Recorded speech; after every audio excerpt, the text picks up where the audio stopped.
A very good evening to all of you. Today we are with the three paragraph questions from the textbook Methodology of Humanities and Academic Writing. The first paragraph question is Gerard Janet's concept of transtextuality. So നമ്മൾ Julia ക്രിസ്റ്റിവാസ് അല്ലെ ഇന്റർടെക്സ്റ്റുവാലിറ്റി പഠിച്ചിട്ടുണ്ട് അല്ലേ. So ഒരു ടെക്സ്റ്റിന് മറ്റൊരു ടെക്സ്റ്റുമായിട്ട് പലതരത്തിലുള്ള ഏതെങ്കിലും തരത്തിലുള്ള അല്ലെ റിലേഷൻ ആണ് ഉദ്ദേശിക്കുന്നത്. അതായത് ഏത് വിധേനയും ആവാം. സോ അതാണ് എന്ത് ജൂലിയ ക്രിസ്തേവ പറഞ്ഞിട്ടുള്ള ഐഡിയ ഓഫ് അല്ലെ ഇന്റർടെക്സ്റ്റുവാലിറ്റി. ബട്ട് ജെറാർഡ് ജാനറ്റ് എന്ന് പറയുന്ന ആള് അയാൾ എന്ത് ചെയ്യാണ്, ജൂലിയ ക്രിസ്തേവന്റെ ഐഡിയ ഒന്നുകൂടി എക്സ്പാൻഡ് ചെയ്യാണ്, ഒന്നുകൂടി വിപുലീകരിക്കുകയാണ്. സോ ജെറാൾഡ് ജാനറ്റ് എന്താണ് ചെയ്യുന്നത്, ആക്ച്വലി അദ്ദേഹം തൻ്റെതായ ഒരു ഐഡിയ ഉണ്ടാക്കുകയാണ്, ട്രാൻസ് ടെക്സ്റ്റുവാലിറ്റി എന്ന് പറയുന്നത്.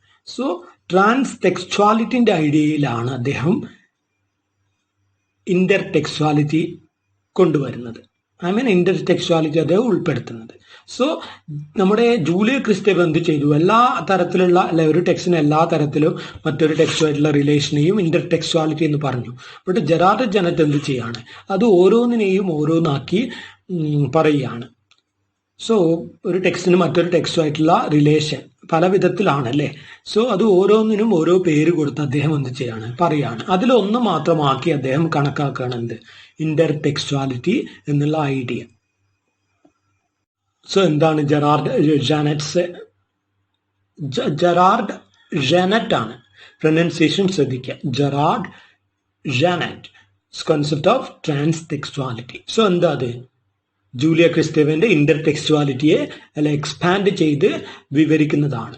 സോ നമ്മുടെ അല്ലെ ജെറാർഡ് ജാനറ്റ് എന്ത് ചെയ്യുന്നു, ട്രാൻസ് ടെക്സ്റ്റുവാലിറ്റി എന്ന ഐഡിയയുടെ കീഴിൽ അല്ലെ 5 ഐഡിയാസ് ഉൾപ്പെടുത്തുകയാണ്. സോ അതിലൊന്നാണ് എന്ത് ഇന്റർടെക്സ്റ്റുവാലിറ്റി എന്നാണ് ജെറാർഡ് ജാനറ്റ് പറയുന്നത്. നോക്കാം. The French literary critic Gerard Genette 1930 took the idea of Bakhtin and Kristeva's concept of intertextuality, that texts are not the original product of one author, one step further. So എന്താ പറയുന്നത്, so നമ്മുടെ മിഖേൽ ബക്തിനും Julia ക്രിസ്തേവയും പറഞ്ഞ ആ ഒരു ഇന്റർടെക്സ്റ്റുവാലിറ്റി എന്ന ഐഡിയയെ ഒന്നുകൂടിയല്ല ഒരു higher ലെവലിലോട്ട് എടുത്ത് ഉയർത്തുകയാണ് നമ്മുടെ Gerard Genette. So Genette's work, അതായത് പാലിംസെസ്റ്റ് എന്ന് പറയുന്ന അദ്ദേഹത്തിന്റെ വർക്കിൽ he proposes and defines transtextuality. So transtextuality എന്താണെന്ന് അദ്ദേഹം അല്ലെ തന്റെ പുസ്തകമായ പാലിംസെസ്റ്റ് എന്ന് പറയുന്ന വർക്കിൽ പറയുകയാണ്.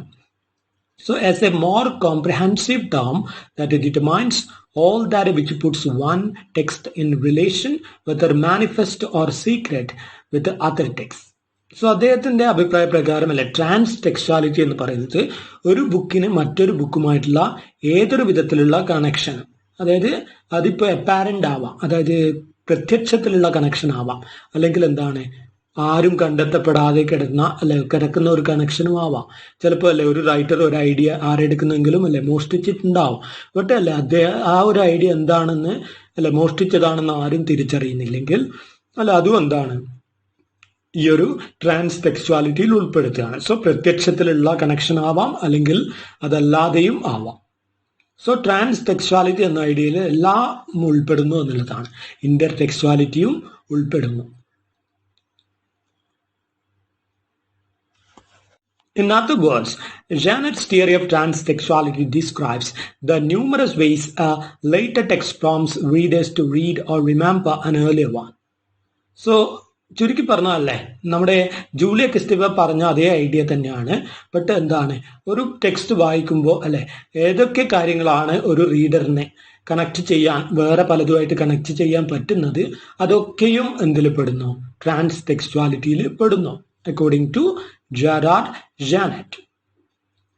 എന്തുമായിക്കൊള്ളട്ടെ, സോ സിംബോളിക് ആയാലും അല്ലെ ഏത് വിധേനയുള്ള കാര്യവും ഒരു ബുക്ക് അല്ലെങ്കിൽ എന്തെങ്കിലും ഒരു സാധനം അല്ലെ ഒരു വർക്ക് നമ്മൾ ആസ്വദിക്കുമ്പോൾ അല്ലെ നമുക്ക് മുമ്പേ ഉള്ള എന്തും അല്ലെ ഏതെങ്കിലും ഒന്നുമായിട്ട് കണക്ട് ചെയ്യാൻ പറ്റുന്നുണ്ടെങ്കിൽ അതിനെ ട്രാൻസ്ടെക്സ്റ്റുവാലിറ്റി എന്ന് പറയാം. സോ ഈ ട്രാൻസ് ടെക്സ്ച്വാലിറ്റി അല്ലെ നമുക്ക് അദ്ദേഹം കാറ്റഗറൈസ് ചെയ്യുന്ന 5 ടൈപ്പ് ഓഫ് ട്രാൻസ് ടെക്സ്ച്വാലിറ്റിയിൽ ഉൾപ്പെടുത്താം. So he puts forward 5 types of transtextual relations. These 5 types are ഒന്നാമത്തേത് intertextuality, second paratextuality, third one metatextuality, fourth one architextuality, and the fifth one is hypertextuality.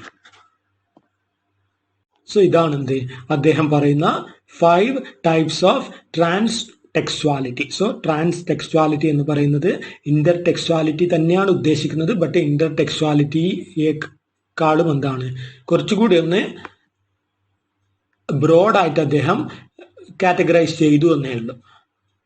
So അതിലൊന്നാണ് എന്ത് Inter ടെക്സ്ച്വാലിറ്റി. So നമ്മുടെ Inter ടെക്സ്ച്വാലിറ്റി അദ്ദേഹം ഒന്ന് ഒതുക്കിക്കളയുകയാണ്. So ഒന്ന് ഇവിടെ എന്ത് ചെയ്യാണ്, ജൂലിയ ക്രിസ്റ്റേവ പറഞ്ഞ ഐഡിയ അല്ലെ എല്ലാം ഉൾക്കൊള്ളുന്നു എന്നുള്ള രീതിയിലായിരുന്നു പറഞ്ഞത്. ബട്ട് ഇദ്ദേഹം എന്ത് ചെയ്യാണ്, അത് അല്ലെ ഒന്ന് എന്താണ് കുറച്ച് കാര്യങ്ങൾ മാത്രം ഒതുക്കി കളയാണ്. നോക്കാം. Genette takes the original idea of intertextuality and reduces it to the copresence of 2 or more text. So Genette പറയുന്നത് പ്രകാരം ഇന്റർടെക്സ്ച്വാലിറ്റി എന്ന് പറയുന്നത് എന്താണ്, 2 അതിലധികമോ ടെക്സ്റ്റുകളായിട്ട് ഒരു ടെക്സ്റ്റിനുള്ള കണക്ഷനെയാണ് കാണിക്കുന്നത്. സോ ആ ഒരു കണക്ഷൻ മാത്രമാണ് അദ്ദേഹം ഇന്റർടെക്സ്ച്വാലിറ്റി എന്നുള്ളത് കൊണ്ട് ഉദ്ദേശിക്കുന്നത്. സോ ഒരു ടെക്സ്റ്റിന് 1 അല്ലെങ്കിൽ 2 അതിലധികമോ ടെക്സ്റ്റുകളോ ആയിട്ടുള്ള റിലേഷൻ, അത് പ്രത്യക്ഷത്തിലുള്ള റിലേഷൻ ആവാം. So this can be in the form of quotation, plagiarism, reference and allusion. So അത് quotationലൂടെ ആവാം, അല്ലെ plagiarism അതായത് മോഷണം, അല്ലെ ഒരു കഥ എങ്ങനെയെങ്കിലും നമ്മൾ മോഷ്ടിച്ച് അല്ലെ വേറെ രീതിയിൽ അവതരിപ്പിക്കുന്നതാവാം, അല്ലെങ്കിൽ ഒരു വർക്കിനെ റെഫറൻസ് ചെയ്യുന്നതാവാം, അല്ലെ നമ്മളൊരു കവിത എഴുതുന്നു അതിൽ ബൈബിളിനെ മെൻഷൻ ചെയ്യുന്നു. സോ അങ്ങനെയുള്ളതാവാം. അല്ലെങ്കിൽ അല്ലൂഷൻ ആവാം, അല്ലെ നമ്മളൊരു കവിത എഴുതുന്നു അതിൽ അല്ലെ എന്ത് ചെയ്യാം, ഏതെങ്കിലും ഒരു അല്ലെ ഖുറാനിലെ ഏതെങ്കിലും ഒരു കാര്യം അല്ലെ മെൻഷൻ ചെയ്യുന്നതാവാം. ഇതൊക്കെ ആവാം എന്ത് എല്ലൂഷൻ എന്നൊക്കെ പറയുന്നത്. സോ ഇങ്ങനെയുള്ള അല്ലെ 4 മെയിൻ ആയിട്ടുള്ള ഐഡിയാസ് ആണ് അദ്ദേഹം ഈ ഇന്റർടെക്സ്ച്വാലിറ്റി എന്നതിൽ ഉൾപ്പെടുത്തുന്നത്. It provides A more practical relationship between specific linguistic and literary elements of individual text. So ഈ ഒരു ഇന്റർടെക്സ്ച്വാലിറ്റി എന്ന ഐഡിയ അല്ലെ ഭാഷാപരമായതോ അല്ലെങ്കിൽ അല്ലെ സാഹിത്യപരമായ റിലേഷനോ ആവാം. സോ ഒരു ടെക്സ്റ്റിന് അല്ലെ 2 ടെക്സ്റ്റോ അതിലധികമോ ടെക്സ്റ്റോ ആയിട്ടുള്ള റിലേഷൻ, പ്രത്യക്ഷത്തിലുള്ള അതായത് പ്രകടമായിട്ട് കാണുന്ന റിലേഷനെയാണ് അദ്ദേഹം ഇന്റർടെക്സ്ച്വാലിറ്റി ആയിട്ട് കണക്കാക്കുന്നത്. അത് കൊട്ടേഷൻ ആവാം, അല്ലെങ്കിൽ ഒരു കഥയോ മറ്റോ പ്ലാജിയാരിസം ആവാം, മോഷണം, റെഫറൻസ് അല്ലെങ്കിൽ അല്ലൂഷൻ, ഈ രീതിയിലുള്ള കാര്യങ്ങൾ. ഇനി സെക്കൻഡ് ടൈപ്പാണ് എന്ത് പാരാടെക്സ്ച്വാലിറ്റി. പാരാടെക്സ്ച്വാലിറ്റി. So paratextuality refers to all other messages and commentaries which surround the text and can affect the interpretation of a text. So എന്താണ് പാരാടെക്സ്റ്റ് പറയുന്നത്? പാരാടെക്സ്റ്റ് എന്ന് പറഞ്ഞാൽ അല്ലെ ഒരു ടെക്സ്റ്റിനെ പറ്റിയുള്ള കമന്ററീസ്, അതിൻ്റെ ടൈറ്റില്, അത് ആ ഒരു ടെക്സ്റ്റിലെ എപ്പിഗ്രാഫ്. അത് എപ്പിഗ്രാഫ് എന്നാൽ അല്ല ഒരു ചില ടെക്സ്റ്റ് തുടങ്ങുമ്പോൾ നമ്മൾ അല്ലെ ടെക്സ്റ്റിന്റെ ആദ്യത്തെ പേജിൽ ഒരു 2-3 വരികൾ കവിതയോ മറ്റോ ഉണ്ടാവും. അതായത് ടെക്സ്റ്റിന്റെ തീം അല്ലെ ടെക്സ്റ്റിൽ പറയുന്ന കഥയുടെ ആകെ മൊത്തം മീനിങ് എന്താണ് എന്നൊക്കെ കാണിക്കുന്ന പല കാര്യങ്ങളും അങ്ങനെ ഉണ്ടാവും. സോ ഇങ്ങനെയുള്ള അല്ലെ എല്ലാ കാര്യത്തെയും നമുക്കെന്ന് പറയാം പാരാടെക്സ്ച്വാലിറ്റി എന്നുള്ള ഐഡിയയിൽ ഉൾപ്പെടുത്താം. അല്ലെങ്കിൽ ഒരു ആള് വർക്ക് വായിച്ചു എന്നിട്ട് ആ വർക്കിനെ പറ്റി ഒരു കമന്ററി എഴുതുകയാണ്. സോ ഇങ്ങനെയുള്ള കാര്യങ്ങളൊക്കെ. സോ ഒരു എഴുത്തുകാരൻ എന്തിനു വേണ്ടി ആ ബുക്ക് എഴുതി, അല്ലെ എവിടെ വെച്ചെഴുതി, എപ്പോൾ പബ്ലിഷ് ചെയ്തു, ഇങ്ങനെയുള്ള ഒരു ടെക്സ്റ്റിനെ പറ്റിയുള്ള എല്ലാ ഐഡിയയും നമുക്ക് എന്തിൽ ഉൾപ്പെടുത്താം, ആ ഒരു പാരാടെക്സ്ച്വാലിറ്റി എന്ന ഐഡിയയിൽ ഉൾപ്പെടുത്താം. സോ ആ ഒരു ടെക്സ്റ്റിനെ വ്യാഖ്യാനിക്കുന്ന അല്ലെ വ്യാഖ്യാനിക്കാൻ നമ്മളെ സഹായിക്കുന്ന പല കാര്യങ്ങളുമാണ് ഇത് പാരാടെക്സ്ച്വാലിറ്റിയിൽ ഉണ്ടാവുക. ഒരു ടെക്സ്റ്റിന്റെ മീനിങ്ങിനെ അല്ലെ മനസ്സിലാക്കാൻ, അല്ലെങ്കിൽ ഒരു ടെക്സ്റ്റ് എങ്ങനെ വായിക്കണമെന്ന് അല്ലെ നമുക്ക് മനസ്സിലാക്കാനായിട്ട് സഹായിക്കുന്ന പല കാര്യങ്ങളും. The paratext has a more pragmatic role. So എന്താണ് അതിനൊരു പ്രാഗ്മാറ്റിക് റോളാണുള്ളത്, ഒരു പ്രായോഗികപരമായിട്ടുള്ള ഒരു റോളാണ്. സോ എങ്ങനെ നമ്മൾ ആ വർക്ക് അല്ലെ ഇനി വായിക്കുന്ന വായനക്കാർ ഒരു ബുക്കിനെ എങ്ങനെ വായിക്കണം എന്നുള്ള കാര്യങ്ങളൊക്കെയാണ് അതിൽ മെയിനായിട്ട് പറയാം. So it guides the readers to consider the context of the document, to understand when the text was published, who published it, and for what purpose. Also, how the text should or should not be read. Read. So, എന്താ പറയുന്നത്? So നമ്മളല്ലേ അങ്ങനെ നോക്കുമ്പോൾ നമ്മളല്ലേ പല കാര്യങ്ങളും ഒരു ടെക്സ്റ്റിനെ മനസ്സിലാക്കാൻ വേണ്ടി മുന്നേ അറിയേണ്ടി വരും അല്ലെ. എന്തിനു വേണ്ടി എഴുതിയ ടെക്സ്റ്റ് ആണിത് അല്ലെ, വല്ല എന്താണ് റൈറ്ററിന് അല്ലെ എന്തെങ്കിലും ലക്ഷ്യമുണ്ടായിരുന്നോ? സോ റൈറ്റർ അല്ലെ അങ്ങനെയുള്ള വല്ല കൊട്ടേഷനും ടെക്സ്റ്റിന്റെ തുടക്കത്തിലൊക്കെ കൊടുക്കുന്നുണ്ടോ? സോ ഇങ്ങനെയുള്ള പല കാര്യങ്ങളുമാണ് പാരാ ടെക്സ്റ്റിൽ ഉൾപ്പെടുത്തുക. സോ എങ്ങനെ അല്ലെ ഈ ടെക്സ്റ്റ് വായിക്കണം? സോ നമ്മൾ അല്ലെ സില്ലി ആയിട്ട് വായിക്കണോ അതോ അല്ലെ സീരിയസ് ആയിട്ട് നോക്കണോ?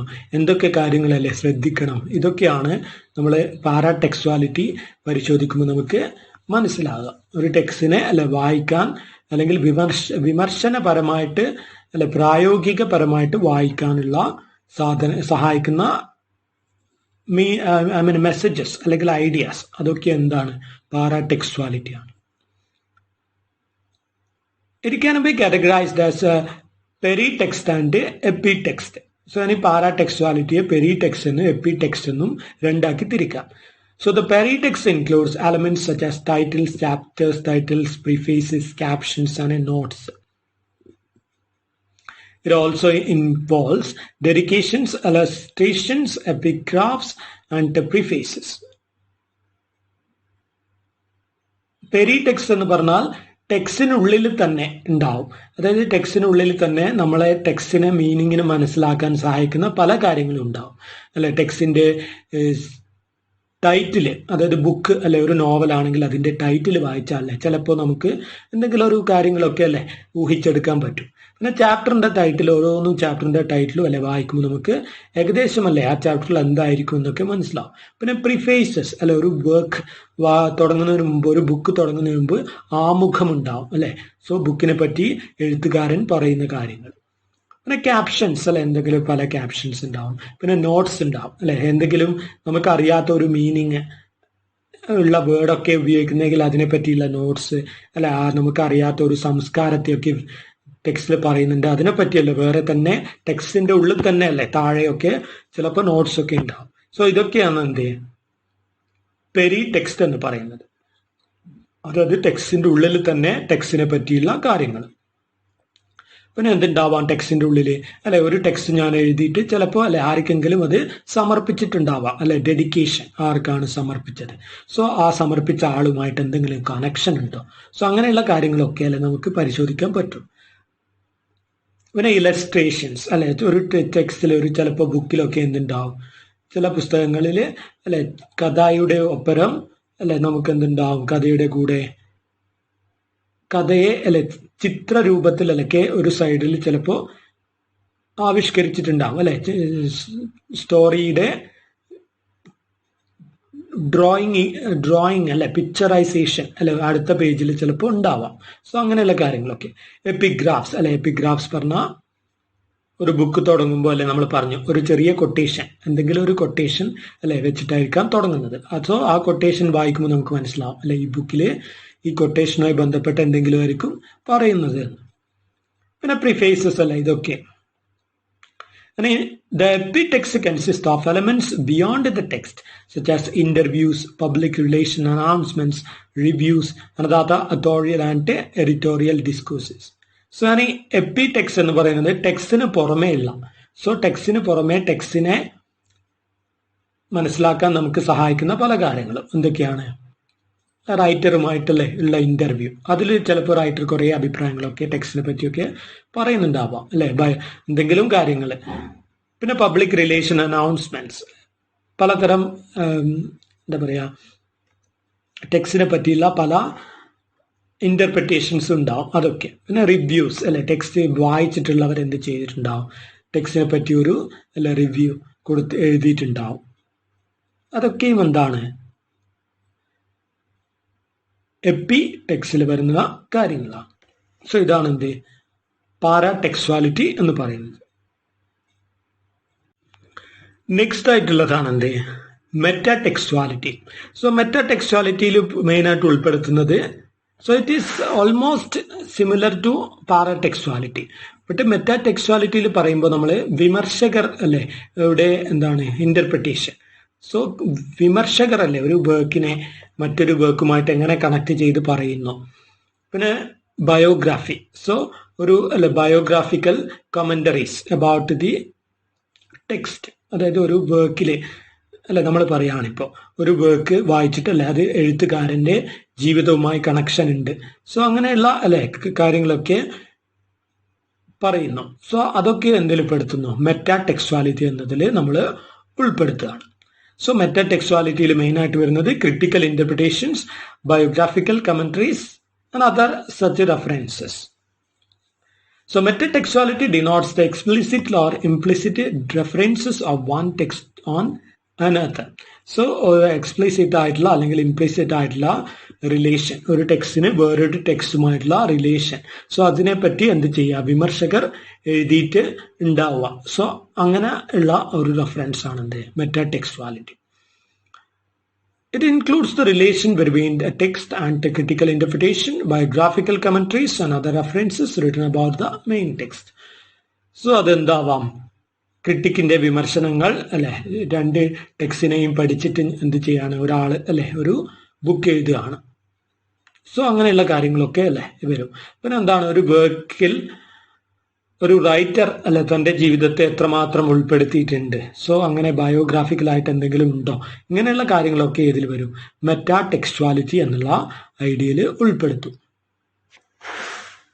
ഇനി നെക്സ്റ്റ് ആണ് എന്ത് architextuality. So architextuality refers to the text being positioned directly or indirectly into a generic category due to its title even before the reader has received or read the work. So ഇവിടെ ആർക്കിടെക്സ്റ്റുവാലിറ്റി എന്ന് പറഞ്ഞാൽ ഉദ്ദേശിക്കുന്നത് എന്താണ്, ഒരു title കേൾക്കുമ്പോൾ ഒരു വർക്കിന്റെ title കേൾക്കുകയാണ്. സോ അപ്പോൾ നമുക്ക് വേറൊരു ടൈറ്റിലുമായിട്ട് അത് ഉടനെ തന്നെ കണക്ട് ചെയ്യാൻ പറ്റുകയാണെങ്കിൽ അതിനെ നമുക്ക് എന്ത് ചെയ്യാം ആർക്കിടെക്സ്റ്റുവാലിറ്റി എന്ന ഐഡിയയിൽ ഉൾപ്പെടുത്താം. So architectuality refers to the text being positioned directly or indirectly into a generic category due to its title even before the reader has received or read the work. So നമുക്ക് പെട്ടെന്നല്ലേ ഒരു ടൈറ്റിൽ കേൾക്കുമ്പോൾ വേറൊരു വർക്കിന്റെ title ഓർമ്മ വരികയാണ്. But നമ്മൾ text വായിച്ചിട്ടില്ല. So അപ്പോൾ പെട്ടെന്നൊരു ടെക്സ്റ്റ് അല്ലേ നമ്മൾ ഓർമ്മിക്കുമ്പോൾ അല്ലെ ആ ഒരു കണക്ഷനാണ് ആർക്കിടെക്സ്റ്റുവാലിറ്റി. ബട്ട് ചിലപ്പോൾ എന്തുണ്ടാവില്ല, ആ വർക്കുകൾ തമ്മിൽ വലിയ കണക്ഷനൊന്നും ചിലപ്പോൾ ഉണ്ടാവണമെന്ന് ഇല്ല. മനസ്സിലായിട്ടുണ്ടോ? സോ വർക്ക് വായിക്കുന്നതിന് മുമ്പേ ടൈറ്റിൽ കണ്ട് നമ്മൾ അല്ലെ വേറൊരു വർക്കിന്റെ ടൈറ്റിലുമായിട്ട് കണക്ഷൻ തോന്നിയാൽ that is what we call architectuality. So in other words, the title of a piece of work or the absence of a particular word in a title may produce expectations about a text that may alter or influence the reader's expectations.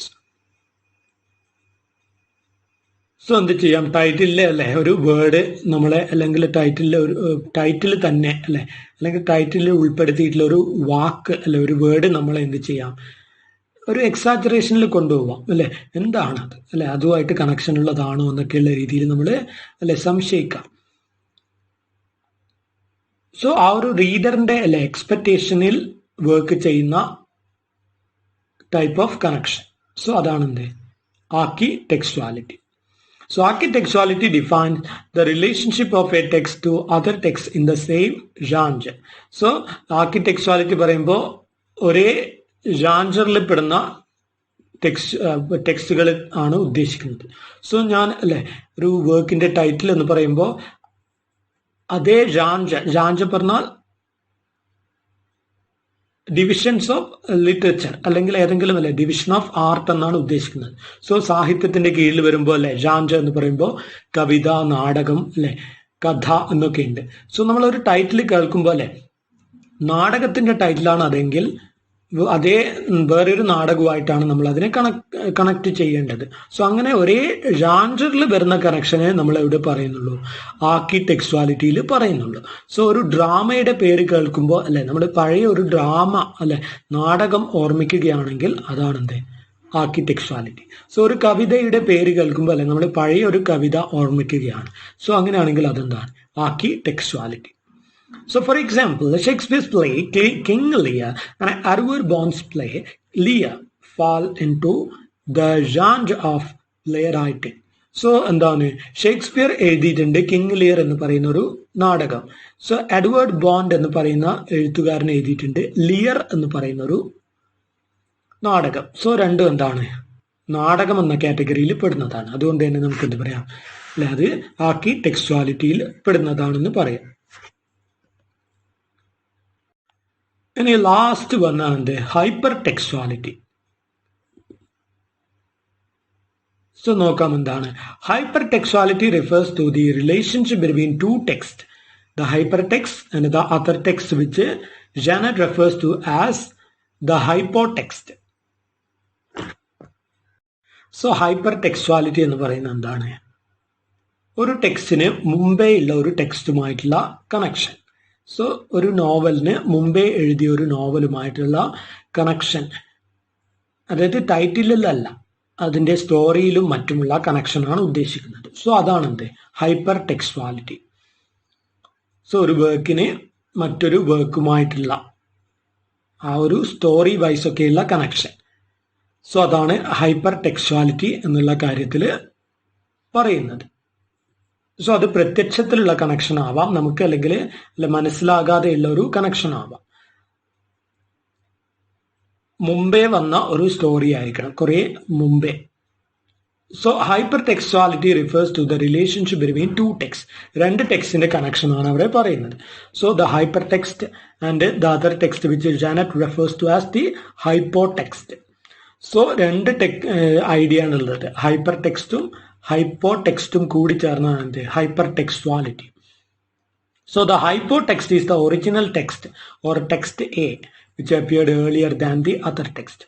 So ആദ്യം അല്ലെ നമ്മൾ ഏത് ടെക്സ്റ്റിൽ നിന്നാണ് അല്ലെ നമ്മൾ second വർക്കിന് inspiration ഉണ്ടായത്, സോ ആ ടെക്സ്റ്റ് ആണ് ഇത് ഹൈപ്പോടെക്സ്റ്റ് എന്ന് പറയുന്നത്. സോ ആദ്യം വന്ന വർക്കാണ് ഇത് ഹൈപ്പോടെക്സ്റ്റ്, സെക്കൻഡ് വരുന്നതാണ് എന്ത്, ഹൈപ്പർ ടെക്സ്റ്റ്. സോ ആദ്യം വന്നതിനെ ടെക്സ്റ്റ് എ എന്നും സെക്കൻഡ് വന്നതിനെ ടെക്സ്റ്റ് ബി എന്നും വിളിക്കാം.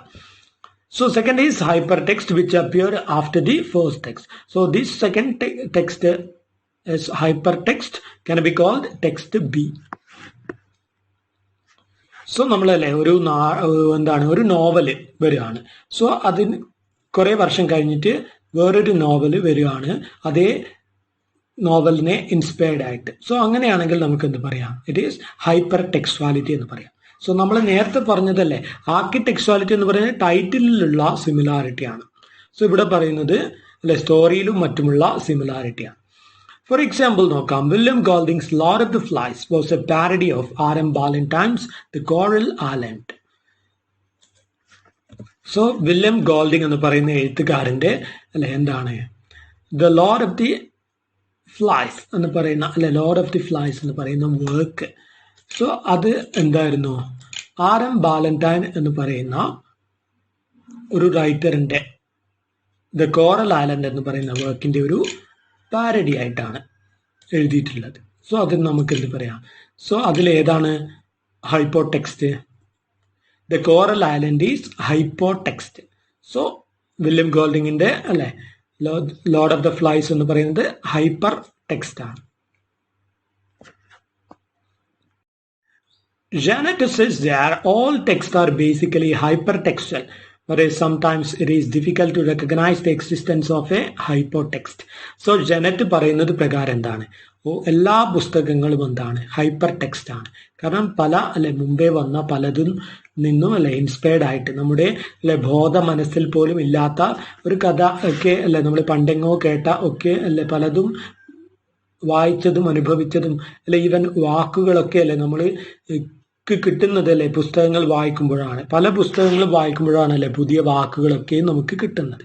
സോ അങ്ങനെ നോക്കുമ്പോൾ അല്ലെ നമ്മൾ എഴുതുന്ന ഓരോ ബുക്കും എന്താണ്, ഹൈപ്പർ ടെക്സ്റ്റ് ആണ് അല്ലെ. അതിന് എന്തുണ്ടാവും, ഒരുപാട് ഹൈപ്പോ ടെക്സ്റ്റുകൾ അല്ലെ ഉണ്ടാവും മുമ്പേ. കാരണം നമ്മളല്ലേ ആ ഹൈപ്പോ ടെക്സ്റ്റുകളിൽ നിന്ന് ആശയമൊക്കെ അല്ലെ വാക്കുകളൊക്കെ ഉൾക്കൊണ്ട് ആണ് നമ്മൾ എന്ത് ചെയ്യുന്നത്, ഒരു കഥ ഒക്കെ എഴുതുന്നത്. So therefore hyper textual reading cannot take place.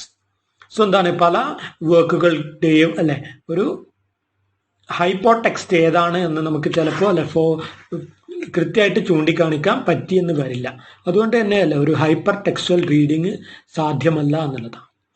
അതായത് ഹൈപ്പർ ടെക്സ്ച്വൽ റീഡിംഗ് എന്ന് പറഞ്ഞാൽ എന്താ, അത് അല്ലെ മുമ്പേതിന്റെ കോപ്പിയാണ് ഇത് എന്നുള്ള രീതിയിൽ ഇതിനെ വായിക്കാൻ നമുക്ക് പറ്റില്ല. കാരണം അല്ലെ എന്താണ്, ഇത് വളരെ ഒറിജിനൽ ആയിട്ട് നമുക്ക് തോന്നിയേക്കാം.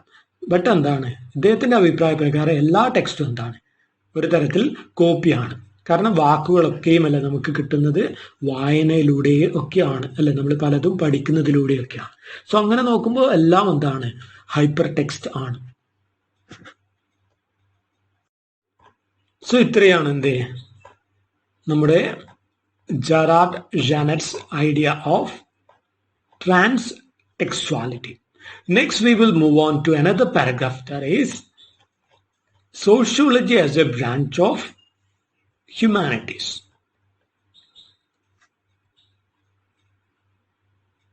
So sociology അല്ല എന്ന് പറഞ്ഞാൽ എന്താ, സോ നോക്കാം.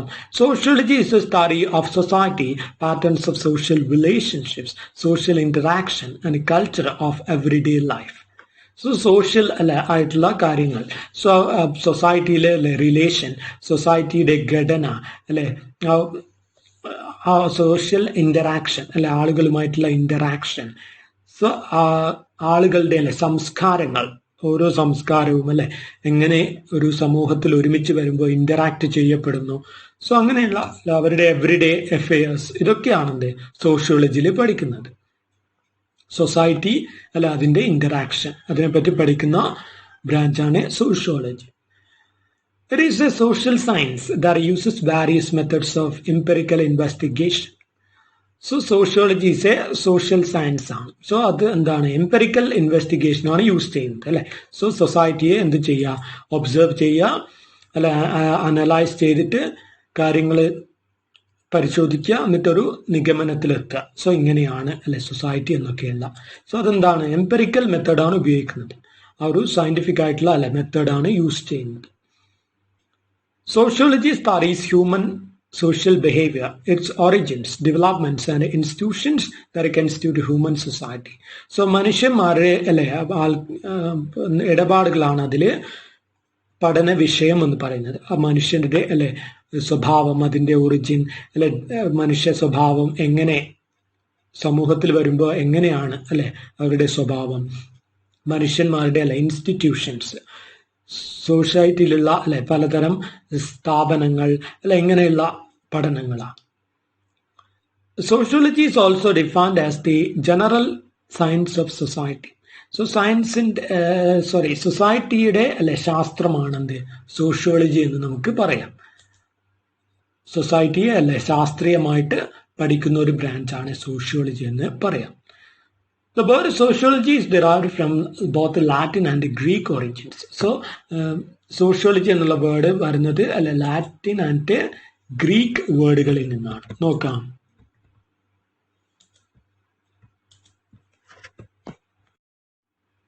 സോ ആ ഒരു സോഷ്യോളജി എന്ന വേർഡ് അല്ല രണ്ട് ഭാഷകളിലുള്ള രണ്ട് വേർഡുകൾ കൂടിച്ചേർന്നുണ്ടായതാണ്. സോ ലാറ്റിൻ വേർഡായ സോഷ്യസ് അല്ലെ, സോഷ്യസ് means companion, and Greek word logos, which means knowledge അല്ല അറിവ്. സോ അറിവ് ആൻഡ് കമ്പാനിയൻ എന്നുള്ള ആ ഒരു രണ്ട് വേർഡുകളിൽ നിന്ന് ഉണ്ടായതാണ് എന്ത് സോഷ്യോളജി. സോ ആ ഒരു വേർഡുകൾ അല്ലെ ഫ്രഞ്ചിൽ വന്നു. സോ ഫ്രഞ്ച് ഭാഷയിൽ എത്തിയപ്പോൾ അത് സോഷ്യോളജി എന്നായി അല്ലെ, IE എന്നുള്ള സ്പെല്ലിങ്. പിന്നെ അത് അല്ലെ ഇംഗ്ലീഷുകാർ ഫ്രഞ്ച് ഭാഷയിലൂടെ ഇംഗ്ലീഷ് ലാംഗ്വേജിൽ അത് എത്തി ആ ഒരു വേർഡ്. സോ അപ്പോൾ അല്ലെ ഒറിജിനൽ സ്പെല്ലിങ്ങിലൂടെ സോഷ്യോളജി എന്നുള്ള അല്ലെ ഇന്നത്തെ ഐഡിയയിൽ വന്നു. ദ സയൻസ് ഓഫ് സൊസൈറ്റി എന്ന ഐഡിയയിലോട്ട് വരികയാണ്. The word sociology was first coined in 1780 by the French essayist Emmanuel Joseph Sayes in an unpublished manuscript. So, French French essayist അല്ലെ എസ്സേ റൈറ്റർ ആയിട്ടുള്ള ഇമ്മാനുവൽ ജോസഫ് സെയ്യസ് എന്ന് പറയുന്ന ഒരു വ്യക്തിയാണ് എന്ത് ചെയ്യുന്നത്, ആ ഒരു ടേം ആദ്യമായിട്ട് ഉണ്ടാക്കുന്നത് 1780s.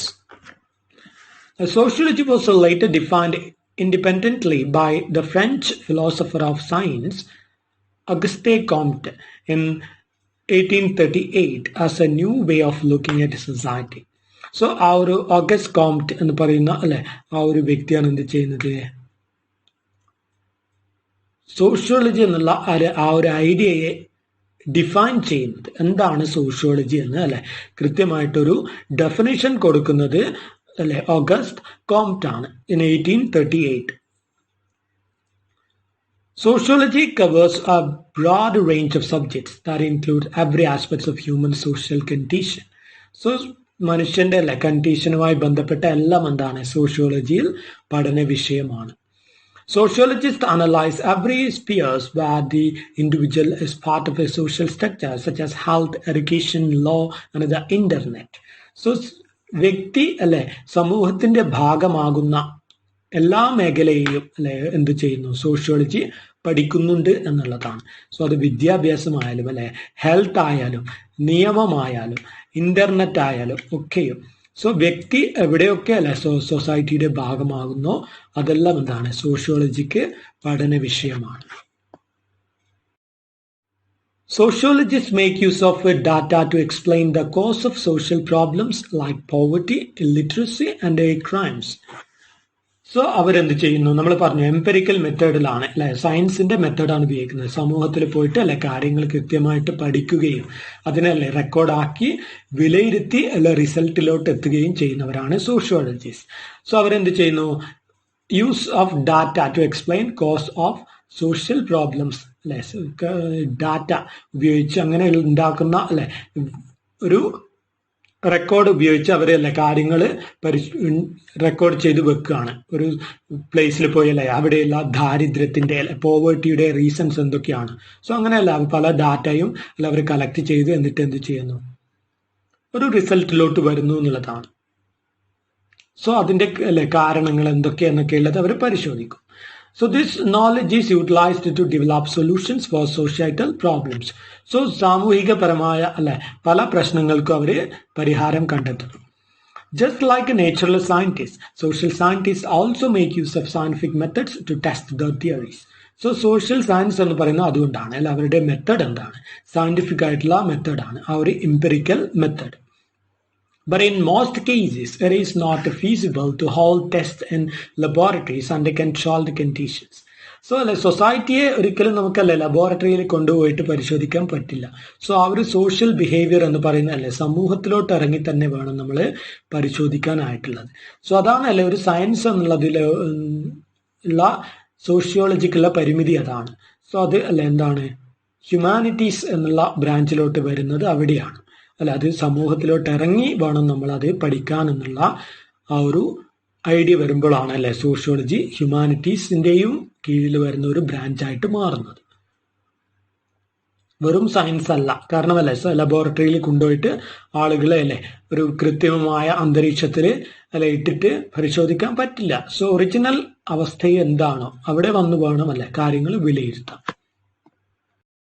The subdivisions of sociological study are criminology, demography, human ecology, political sociology, social psychology, sociometry and urban sociology.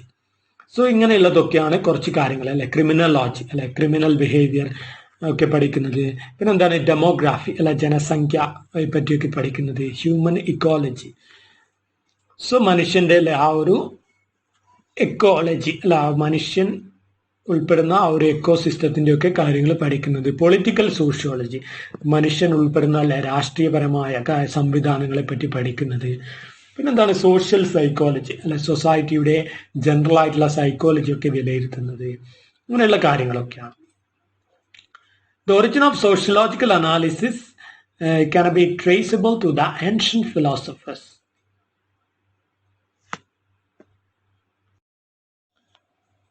Okay, എന്താ ഈ സോഷ്യോമെട്രി എന്ന് പറഞ്ഞാൽ? സോഷ്യോമെട്രി മീൻസ് ആ ഒരു സോഷ്യൽ റിലേഷൻഷിപ്പിൽ വ്യക്തികൾ തമ്മിലുള്ള റിലേഷൻ. സോ ആ ഒരു റിലേഷനെ പറ്റിയുള്ള ആ ഒരു പഠനമാണ് എന്ത് സോഷ്യോമെട്രി എന്ന് പറയുന്നത്. So the individual relation within A society, within A social group ആണ്. അങ്ങനെ ഏർബൻ സോഷ്യോളജി അല്ലെ, ആ ഒരു ഏർബൻ ഏരിയാസിലുള്ള ആൾക്കാരുടെ ആ ഒരു ഐഡിയ അല്ല, അവരുടെ ആ ഒരു സൊസൈറ്റി എന്നുള്ള ഐഡിയ അതെന്താണ് എന്നൊക്കെയുള്ള അല്ലെ പഠനം, നഗരത്തിൽ ജീവിക്കുന്ന ആൾക്കാരുടെ. So the origin of sociological analysis can be trace to the ancient philosophers. So അല്ലെ എല്ലാം പറയുമ്പോൾ നമ്മളല്ലേ ഗ്രീക്ക് ലാറ്റിനിലോട്ടാണ് പോവുക. സോ സോഷ്യോളജിയും അല്ലേ അങ്ങോട്ടാണ് പോകുന്നത്. സോ സോഷ്യോളജിയും അല്ലേ ഒറിജിനേറ്റ് ചെയ്തത് അവിടെ നിന്നാണ് അല്ലെ. Plato's Republic and Aristotle's Ethics and Politics deal with law, the state and society. So അവിടെയും അല്ലെ നമ്മൾ ഈ ഒരു ഗ്രീക്ക് ഫിലോസഫേഴ്സിന്റെ അടുത്തോട്ടാണ് പോകുന്നത് അല്ലെ. പ്ലാറ്റോ, അരിസ്റ്റോട്ടിൽ ഇവരൊക്കെയാണ് അല്ലെ സോഷ്യോളജി എന്നുള്ള ബ്രാഞ്ച് ഒറിജിനലി എന്താ പറയാ മനസ്സിലാക്കിയല്ലേ അതിനെ ട്രീറ്റ് ചെയ്യാൻ തുടങ്ങിയത്. ബട്ട് അന്നൊന്നും അല്ലെ എന്തില്ല, ആ ഒരു വേർഡൊന്നും ഒറിജിനേറ്റ് ചെയ്തിട്ടില്ല, ഒരു ബ്രാഞ്ച് ആയിട്ടും അല്ലെ അതൊന്നും കണക്കാക്കിയിട്ടില്ല എന്നുള്ളതാണ്. സോ പ്ലാറ്റോന്റെ അല്ലെ റിപ്പബ്ലിക്കിലും അരിസ്റ്റോട്ടലിന്റെ എത്തിക്സിലും പൊളിറ്റിക്സ് എന്ന് പറയുന്ന വർക്കിലൊക്കെ നിയമത്തെ പറ്റിയും അല്ലെ സ്റ്റേറ്റിനെ പറ്റിയും സമൂഹത്തെ പറ്റിയൊക്കെ പറയുന്നുണ്ട്. In India, the earliest sources of social thought are found in the Upanishads, the Sutras and the Puranas. So ഇന്ത്യയെ എടുത്ത് നോക്കുകയാണെങ്കിൽ അല്ലെ ഭാരതത്തിന്റെ അല്ലെ ആ ഒരു മെജോറിറ്റി ഹിന്ദു അല്ലെ കൾച്ചറിൽ നോക്കുമ്പോൾ അല്ലെ നമ്മൾ എന്താണ് അവരുടെ അല്ലെ ഏറ്റവും പുരാണമായിട്ടുള്ള ഉപനിഷത്സ്, പിന്നെ എന്താണ് സൂത്രാസ് അല്ലെ പലതരം സൂത്രങ്ങളും വേദങ്ങളും അല്ലെ പുരാണാസ്, ഇതിലൊക്കെ സോഷ്യോളജി അല്ലെങ്കിൽ സൊസൈറ്റി ഇങ്ങനെയുള്ള അല്ലെ കാര്യങ്ങളിലൊക്കെ പറ്റിയൊക്കെ പല രീതിയിലും അല്ലെ പരാമർശിക്കുന്നുണ്ട്. The Arthashastra of Chanakya is a detailed treatise on politics, economics, sociology and the law of the period. So ചാണക്യൻ അല്ലെ എഴുതിയ അർത്ഥശാസ്ത്രത്തിൽ അല്ലെ ഇങ്ങനെയുള്ള പല കാര്യങ്ങളും പറയുന്നുണ്ട്. രാഷ്ട്രീയം അല്ലെ, ആ ഒരു സാമ്പത്തികപരമായ അല്ലെ സൊസൈറ്റിയുടെ ഇടപാടുകൾ, നിയമം, അതൊക്കെ പറയുന്നുണ്ട് ആ ഒരു ടൈമിലുള്ള. Sociology as an academic discipline was developed by the French philosopher Émile Durkheim. So ഒരു അക്കാഡമിക് ഡിസിപ്ലിൻ അല്ലെ ഒരു അക്കാഡമിക് ബ്രാഞ്ച് ആയിട്ട് അല്ലെ സോഷ്യോളജി നമ്മൾ കാണാൻ തുടങ്ങിയത് അല്ലെ ആദ്യമായിട്ട് ഫ്രഞ്ച് ഫിലോസഫറായ എമീൽ ദർഖെയിം എന്ന് പറയുന്ന ആളാണ്. Many people consider Karl Marx to be the founder of modern sociology. So പലരും അല്ലെ കാൾ മാർക്സിനാണ് ആധുനിക സോഷ്യോളജിയുടെ അല്ലെ എന്താ പറയുന്നത് ഫൗണ്ടറായിട്ട് കണക്കാക്കുന്നത്. Marx rejected Comtean positivism, but he set up to develop a new society in context of the age in which he lived. So Karl Marx അല്ലെ എന്ത് ചെയ്തു? കോംറ്റിയൻ പോസിറ്റിവിസം, അതായത് ഓഗസ്റ്റ് കോംറ്റെ എന്ന് പറയുന്ന അല്ലെ ആ ഒരു വ്യക്തിയുടെ പോസിറ്റിവിസം എന്ന് പറയുന്ന ഐഡിയയെ റിജക്റ്റ് ചെയ്തു. സോ ഓഗസ്റ്റ് കോംറ്റെ എന്ന് പറയുന്ന അല്ലെ പേഴ്സൺ പറയുന്നത് പ്രകാരം സൊസൈറ്റിയെ നമ്മൾ പഠിക്കേണ്ടത് എങ്ങനെയാണ്, അതായത് സൊസൈറ്റിയെ പഠിക്കാൻ നമ്മൾ സയന്റിഫിക് മെത്തേഡ് ഉപയോഗിക്കണമെന്നാണ് ഓഗസ്റ്റ് കോംറ്റെ പറയുന്നത്. അതായത് സയന്റിഫിക് മെത്തേഡ് ഉപയോഗിച്ച് സൊസൈറ്റിയിൽ നമ്മൾ കാണാനും അളക്കാനും അല്ലെ മനസ്സിലാക്കാനും പറ്റുന്ന കാര്യങ്ങൾ മാത്രമേ പഠിക്കാവൂ. സോ അങ്ങനെയാണ് സോഷ്യോളജി എന്നുള്ള രീതിയിലാണ് ഓഗസ്റ്റ് കോംറ്റെ പറയുന്നത്. ബട്ട് ആ ഒരു അല്ലെ പോസിറ്റിവിസം എന്ന ഐഡിയ, സോ ഈ ഒരു ഐഡിയ ആണ് ഓഗസ്റ്റ് കോംറ്റെ പറയുന്ന പോസിറ്റിവിസം, അതായത് സൊസൈറ്റിയിലെ പ്രശ്നങ്ങൾ അല്ലെ സയന്റിഫിക് ആയിട്ട് പഠിക്കുക. സോ അങ്ങനെ പഠിക്കുമ്പോൾ അല്ലെ കാണാനും എന്താ പറയുക മനസ്സിലാക്കാനും അല്ലെ എക്സ്പെരിമെന്റ് നടത്താനും ഒക്കെ കഴിയുന്ന കാര്യങ്ങളെ നമുക്ക് സയൻസിൽ പറയാൻ പറ്റുള്ളൂ. സോ അത് മാത്രമേ പഠിച്ചാൽ മതി എന്നുള്ള ഐഡിയ ആണ് ആര് ഓഗസ്റ്റ് കോംറ്റെയുടെ ഐഡിയ. സോ അദ്ദേഹം ഈ ഒരു ഐഡിയാസ് പറയുന്നത് അദ്ദേഹത്തിന്റെ 2 വർക്കുകളിലാണ്. ഒന്നാമത്തേത് the course in positive philosophy, and another work a general view of positivism. So a general view of positivism.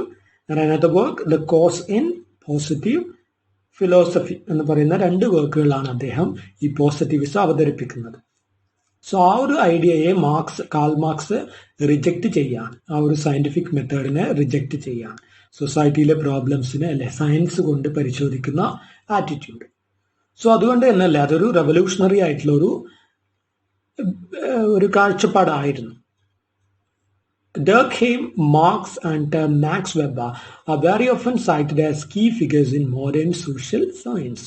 So Durkheimum, Marxum, Max Weberum ഒക്കെയാണ് മോഡേൺ സോഷ്യൽ സയൻസിൽ ഫേമസ് ആയിട്ടുള്ള ആൾക്കാർ. Weber's approach is a contradiction of Durkheim's.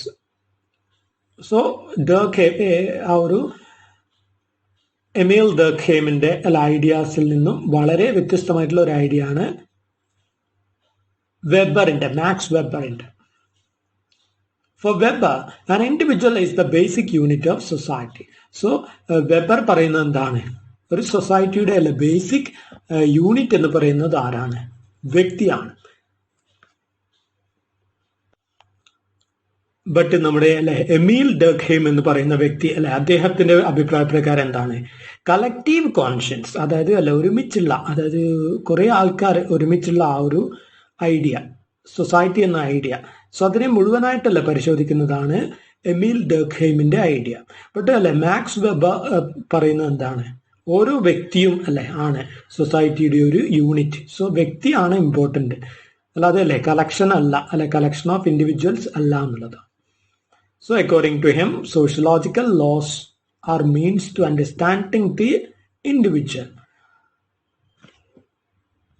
So അദ്ദേഹത്തിന്റെ അഭിപ്രായ പ്രകാരം അല്ലെ വ്യക്തിയെ മനസ്സിലാക്കാനുള്ള അല്ലെ മാർഗങ്ങളാണ് എന്ത് ഈ സോഷ്യോളജിക്കൽ നിയമങ്ങൾ എന്ന് പറയുന്നത്. സാമൂഹികപരമായ നിയമങ്ങൾ എന്ന് പറയുന്നത് ഓരോ വ്യക്തിയെയും മനസ്സിലാക്കാനുള്ള അല്ലെ ഉപാധിയാണ് എന്നുള്ളതാണ്.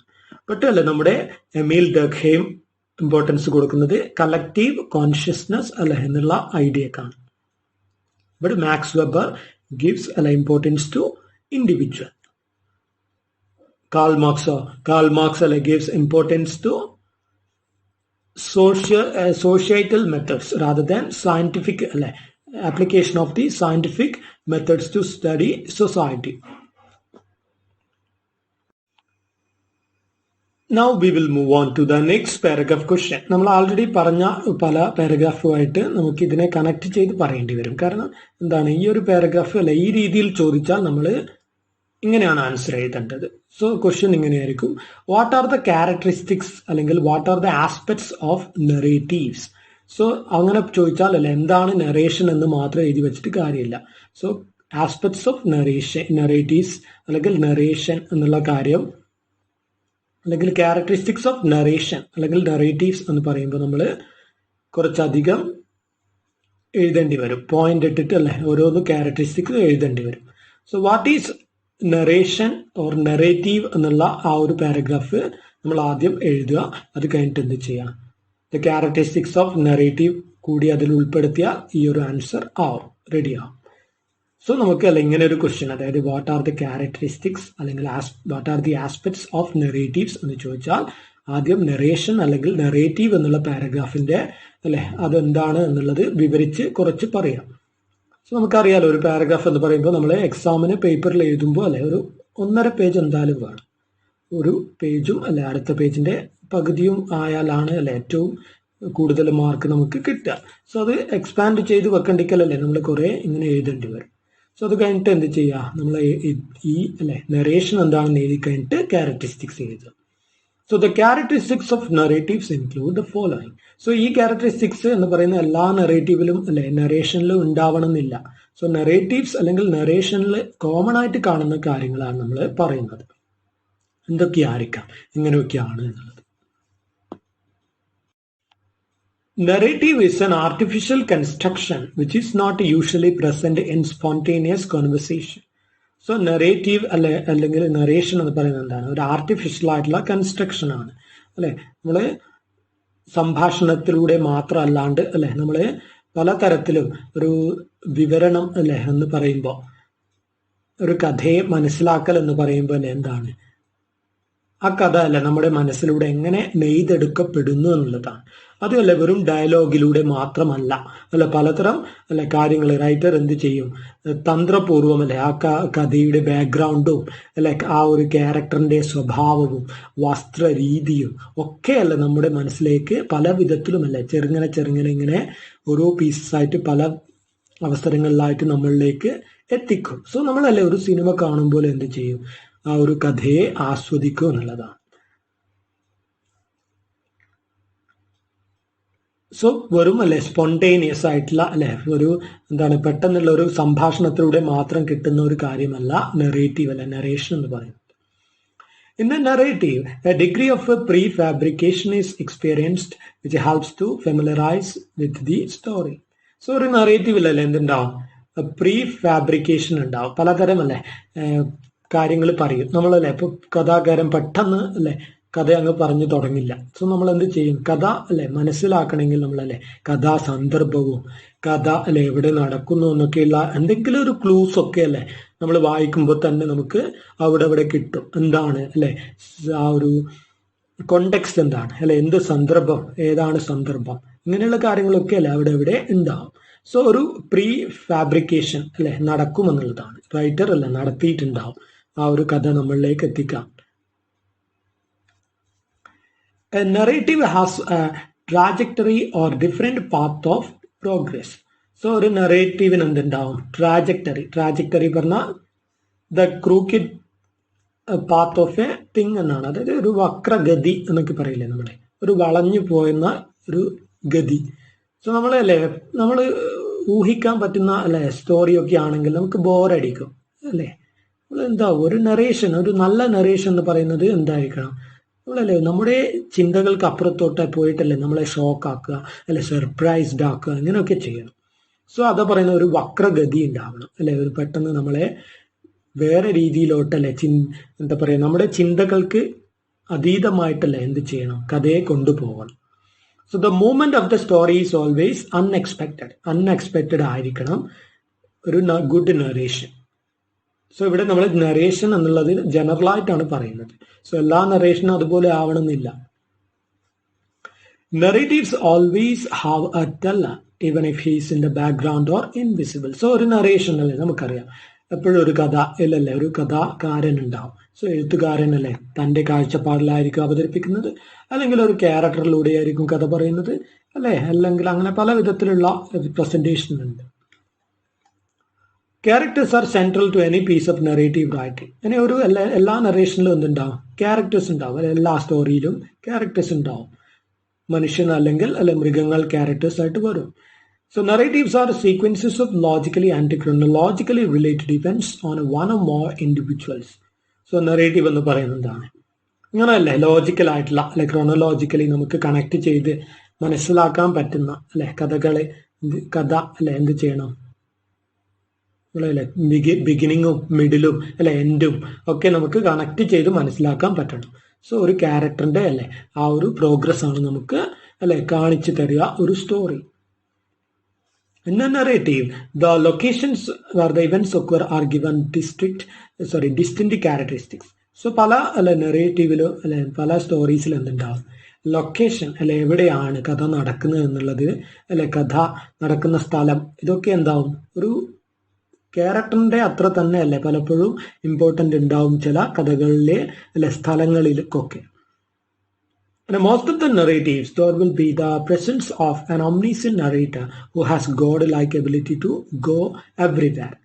പല കഥകളിലും നമ്മൾ വായിക്കുമ്പോൾ നമ്മൾ എന്തുണ്ടാവും, ചിലപ്പോൾ ചില കഥകളിലല്ലേ ഒരു ക്യാരക്ടറിന്റെ കാഴ്ചപ്പാടിൽ കഥ പറഞ്ഞിട്ട് കുറെ കഴിയുമ്പോൾ എന്നിട്ടാവും ആ ക്യാരക്ടർ ഉറങ്ങുമ്പോഴുള്ള കഥ ക്യാരക്ടറിന്റെ അവസ്ഥയും ഒക്കെ വിവരിക്കുന്നുണ്ടാവും. സോ അങ്ങനെയല്ല എല്ലാം കാണുന്ന ഒരു ദൈവത്തെ പോലെ ഒരു റൈറ്റർ എന്ത് ചെയ്യാം, എല്ലാം മേലെ നിന്ന് നോക്കി കാണുന്ന ആളെ പോലെ കഥ എഴുതുക. അങ്ങനെ എഴുതുമ്പോഴാണ് നമ്മൾ അതിനെ ഒംനിസിയന്റ് നറേറ്റർ എന്ന് പറയാം സകല ഇതും കണ്ട് അതിനെപ്പറ്റി കമന്റ് പറഞ്ഞ് എഴുതാൻ പറ്റുന്ന രീതിയിൽ എഴുതുക. സോ അതാണ് ഒംനിസിയന്റ് നറേറ്റർ, അതായത് ഗോഡ് ലൈക്ക് നറേറ്റർ എന്ന് പറയും. The structure of a work is the general order and shape of the narrative. So എന്താണ് structure of a work is the general order and shape of the narrative. So ഒരു വർക്കിന്റെ അല്ലെ structure ആണ് എന്ത് ഒരു നെറേറ്ററിന്റെ order. So അല്ല നമ്മൾ അത് ഒരു റൈറ്റർക്ക് അനുസരിച്ചിരിക്കുകയാണ് എങ്ങനെയല്ല ആ ഒരു നെറേറ്റീവ് ആളുകളിലേക്ക് എത്തിക്കണം. സോ കഥ അല്ലെ ഏറ്റവും ലാസ്റ്റ് നിന്നും ബാക്കോട്ടാണോ പോകേണ്ടത്, അല്ലെങ്കിൽ അല്ലെ കുട്ടിക്കാലം മുതലുള്ള കഥയാണോ, ഇങ്ങനെയുള്ളതൊക്കെ അല്ലെ നെറേറ്റീവ് സ്ട്രക്ചർ എന്ന് പറയുന്നത് അല്ലെ ആ ഒരു വർക്കിനെ എങ്ങനെയാണ് റൈറ്റർ ഷേപ്പ് ചെയ്തിരിക്കുന്നത് എന്നനുസരിച്ചാണ് ഇരിക്കുന്നത്. സോ ക്രോണോളജിക്കൽ ആവാം അല്ലെ, അല്ലെങ്കിൽ റിവേഴ്സ് ക്രോണോളജി ആവാം.